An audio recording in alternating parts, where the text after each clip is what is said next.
یاران ڕاپەڕینە کوردەوارە سربەخۆ یارانە کوردەوار حکوومەتەکان قانون تەسوی بکەن و کارمەندەکانیان قوانین ئیجراەکەن ئەمما شۆڕش حکم ئەدات و شۆڕش گێران ئیجرای ئەکەن و جێبەجێی ئەکەن فرێک لە ئێوە ئەزانن ئەم کەلامەی کە ئێژێ کورد خائینە کورد پوڵ پەرەستە کەلامی داگیرکەرانە سەرزەمینە کوردەوار و دەستگای سوڵتەس لە فرێک لە بوارەکانە ئەوەی ئینسانە کوردی خستە بازنەی جاشایەتی تەماع پوڵ نەبوو تەماع مادیات نەبوو بەڵکو ئەو ئەحزابەی کە بە ناوی کورد و منتەسەبیان بە کورد ئاستی زوڵمیان لە کۆمەڵگای کوردەوار گەیاندە جێگەیەک کابرایەک بۆ ئەوەی کە بتوانێت داڵدەی خۆی بدات و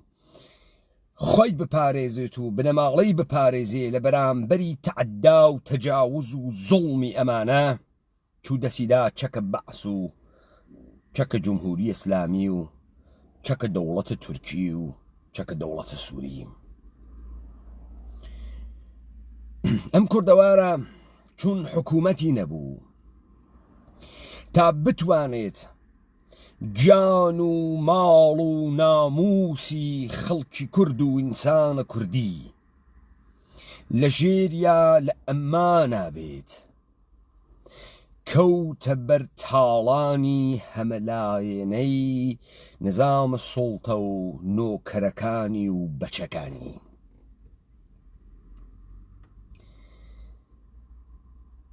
یاران ڕاپەڕینە کوردەوارە سربەخۆ و یارانە کوردەوار بزانن گەرچە لە بەنزەرە شۆڕشە کوردیوە ئەم ئەحزابانە خائنە بە سەرزەمینە کوردەوار و ئینسانە کوردین ئەمما تا ئەو وەختە قیامە سەراسەریەی کە بتوانێت ڕواڵەتە نەگریسە ئەمانە هەتا ئیپاک بکاتەوە ئێمە تەکالیفێکمان هەست کە ئێشێ جێبەجێ بکەین کە ئێشێ ئەنجامی بدەین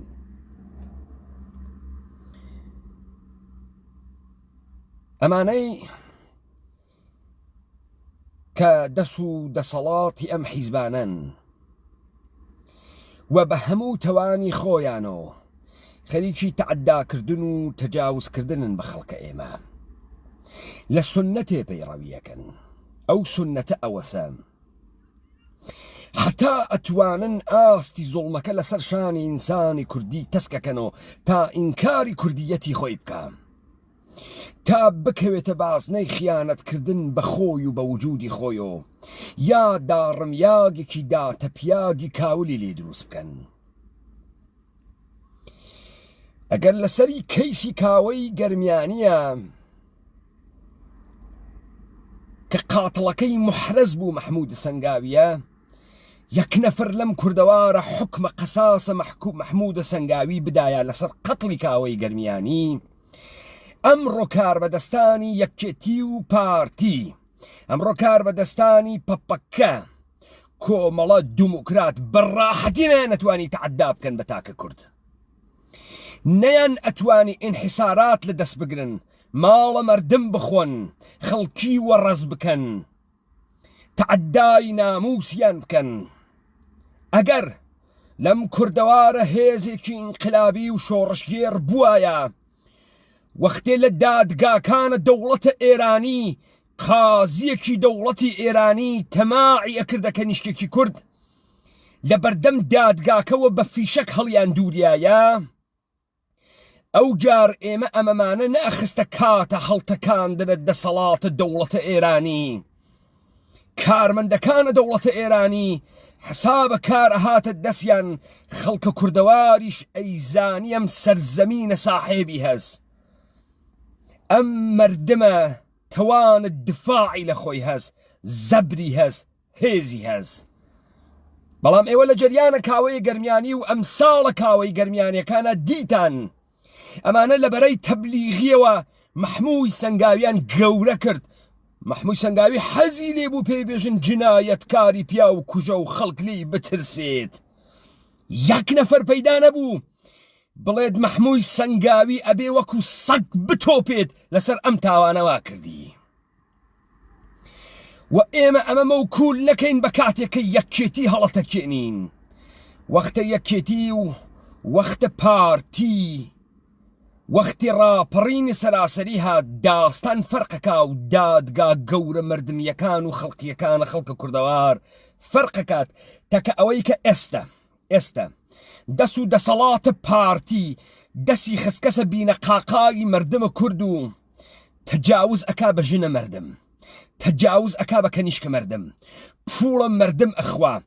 هیچ نەوت ئەفرۆشن، هیچ سەرزەمین ئەفرۆشن، ئینحساراتی تجارەتیان گرتگە سەدەسۆ، نایەڵن یەک نەفەر نان بخوات، ئەوەی گەرەکی بێت کاس پێ بکە پوڵەکەی ئەخۆن و دەستی بە هیچ کوێ ناگات، ژنەکەی زەریف بێت دەسە کێشن بەسەر ژنەکەی و دەستی بە هیچ کوێ ناگات. ڕەوابط فاسد عەشیرەییان وا تەپیان داگەسە سەر ئەم مردمە کە ئەم مردمە هیچ دەرەتانێکی بۆ نەمێنێت. ئاوایان کردگە بەم مردمە ئاواتە خوازی حکوومەتی سەدام حسێنە. بۆ لەبەر خاتری ئەوەی هێزێکی ئینقلابی نەبوو، وەختی دانێ توخمە پارتی لە ژێرە ناوە مەسعود بارزانی و مچەی بارزانی و بە هاوکاری و شەراکەتە ئەوان دەست ئەوا ماڵە مردم ئەخوا فیشەکێ بنێ بە ناوچاویەوە. وەختی تەجاوز ئەکا و تەعەدا ئەکا و تەما ئەکا لە ژنە مردم و کەنیشکە مردم فیشەکێ بنێ بە ناوچاویانە وەکو سەگ بیان تۆپێنێت تا ما بەقیەی بەچکە حیزبی و ئەندامە حیزبی و چڵکاو خۆرە حیزبی حەساوە کار بێتە دەستیان. ئەم معادڵە لە ئیمڕۆوە گۆڕیاگە. ئەم سەرزەمینە کوردەوارە ئەوەنە پیاگی تیا ماگە، ڕۆڵەی شۆڕشگێڕی تیا ماگە، حکمی ئینقلابی شۆڕشگێڕەکانە ئەم سەرزەمینە ئیجراکات. ئەمە ئەووەڵین دانەیانە. هەتیوەکی پارتی لەگەڵ بنەماڵەی قاچاخکی بارزانیەوە خەریکی قاچاخی نەفەریشن. ئەمانە هیچ سەرزەمینە کوردەواریان گرتگە، زەمینیان فرۆشتگە، نەوت ئەفرۆشن، تجارەت نیەمانتیانە بن. لە تجارەتە مەوادە مخدر تا تجارەتە سێکس تا ترافیکە ئینسانەکان بە ئوروپا دەستیان هەس و کاسبیەکەن. ئەمانە لە مەردە شۆڕخانەیشا دەستیان هەست.